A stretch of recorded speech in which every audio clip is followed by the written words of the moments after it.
Hello friends, welcome back to my channel. तर आज आपण करणार आहोत कांद्याच्या पात्याची भाजी.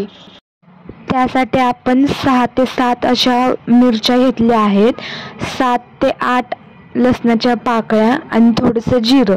हे आपण ओबडधोबड असं बारीक करून घेऊयात. कढई गरम झाली की त्यात 2 पळ्या आपण तेल टाकून घेऊयात. तेल गरम झालं की त्यामध्ये आपण वाटलेली मिरची टाकणार आहोत. यानंतर 2 छोटे चमचे मीठ टाकून घेऊयात. ही मिरची मस्तपैकी परतून घेतली की त्यामध्ये 1 वाटी मुगाची डाळ आपण भिजत घातली होती ती टाकून घेऊयात. यानंतर 1 छोटा चमचा लाल तिखट टाकून हे मस्तपैकी परतवून घ्यायचं.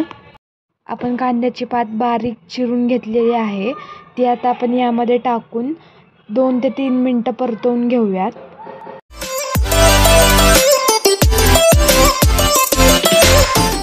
भाजी परतून झाली की याला 5 ते 6 मिनिटं आपण वाफ आणायला ठेवणार आहोत.